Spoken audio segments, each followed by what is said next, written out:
ఏపీలో నిరుద్యోగులు రోడ్డెక్కారు. ఆందోళనలు తీవ్రతరం చేయాలని నిర్ణయించారు. కూటమి అధికారంలోకి వచ్చి 9 నెలలు అవుతోంది. ఇంకా ఉద్యోగాల భర్తీ ప్రక్రియ ప్రారంభం కాలేదు. మరోవైపు ప్రకటించిన నిరుద్యోగ భృతిపై ఎటువంటి కార్యాచరణ ప్రారంభించలేదు.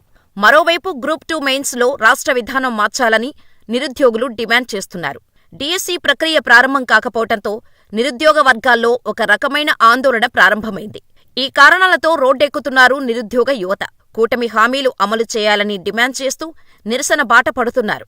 అధికారంలోకి వచ్చిన మరుక్షణం మెగా డిఎస్సి నోటిఫికేషన్ జారీ చేస్తామని చంద్రబాబు హామీ ఇచ్చారు. ఆ హామీకి తగ్గట్టుగానే సీఎంగా బాధ్యతలు స్వీకరించిన తర్వాత తొలిసారిగా డిఎస్సి ఫైల్పైనే సంతకం చేశారు. కానీ ఇంతవరకు డిఎస్సి నోటిఫికేషన్ ఇవ్వలేదు.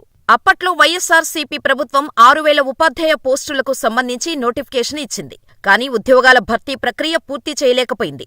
అయితే ఆ 6,000 ఉపాధ్యాయ పోస్టులకు తోడు మరో 10,000 పోస్టులు జతకలిపి 16,400 ఉపాధ్యాయ పోస్టులకు నోటిఫికేషన్ ఇస్తామని చంద్రబాబు చెప్పుకొచ్చారు. అయితే అదిగో ఇదిగో అంటూనే కాలయాపన అయింది. కానీ ఇంతవరకు నోటిఫికేషన్ జారీ చేయలేదు. ఇంకోవైపు గ్రూప్ 2 మెయిన్స్ పరీక్ష సమీపించింది. కానీ రోస్టర్ విధానంలో ఎటువంటి మార్పు చేయలేదు. దీంతో తాము తీవ్రంగా నష్టపోతున్నామని గ్రూప్ 2 పరీక్షకు హాజరయ్యేవారు ఆందోళన చెందుతున్నారు.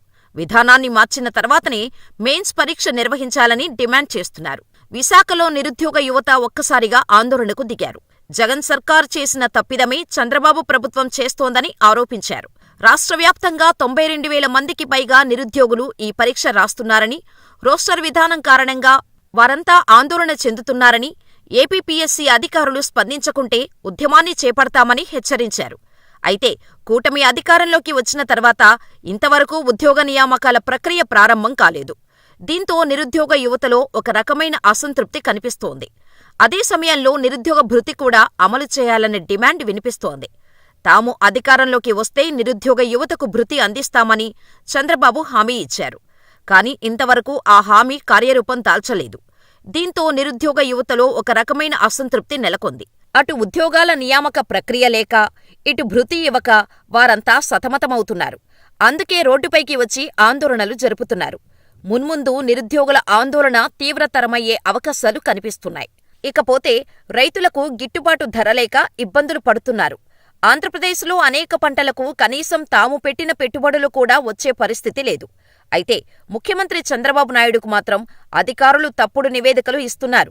అంతా బాగుందంటూ సర్ది చెప్పే ప్రయత్నం చేస్తున్నారు. క్షేత్రస్థాయిలో రైతులు పడే ఇబ్బందులు మాత్రం తెలియచేయటం లేదు. ఈ ఏడాది అనేక పంటలకు గిట్టుబాటు ధరలు రావటం లేదన్నది వాస్తవం.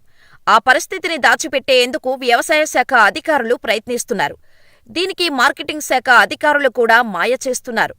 అసలు లెక్కలు మాత్రం రైతులకు ఏమాత్రం గిట్టుబాటు ధర లభించటం లేదన్నది వాస్తవం. పత్తి, వంగ, టమాటా, కంది, మిరప ఇలా అన్ని పంటలు రైతులు తమ ఉత్పత్తులను మార్కెట్కు తీసుకువచ్చి నష్టపోతున్నారు. ఎందుకంటే మార్కెట్ యార్డులో దళారుల ప్రమేయం మాత్రం బాగా ఉంటుంది. అదే సమయంలో వ్యాపారులు కూడా కావాలని ధరలు తగ్గించి కొనుగోలు చేస్తున్నారు. అధికారులు మాత్రం భలే ధర వచ్చిందంటూ జబ్బలు చరుచుకునేలా నివేదికలు సమర్పిస్తున్నారు. రైతుల పరిస్థితిని తెలియచేసే అధికారులు ఇచ్చే నివేదికల్లో వాస్తవం పాళ్లు తక్కువగా ఉండటంతో దానిపై ప్రభుత్వం కూడా చర్యలకు దిగటం లేదు. ఈరోజు మిర్చి రైతులతో చంద్రబాబు నేరుగా సమావేశం అవుతున్నారు కాబట్టి గుంటూరు మిర్చి యార్డులో జరుగుతున్న వాస్తవ పరిస్థితి తెలియనుంది. మిర్చికి క్వింటా రకాన్ని బట్టి 9 నుంచి 11,000 రూపాయల లోపే కొనుగోలు చేస్తున్నారు.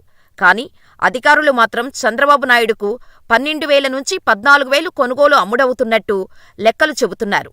సన్నమిర్చి 20 క్వింటాల దిగుబడి వచ్చినా కేవలం 2 లక్షలే వస్తుంది.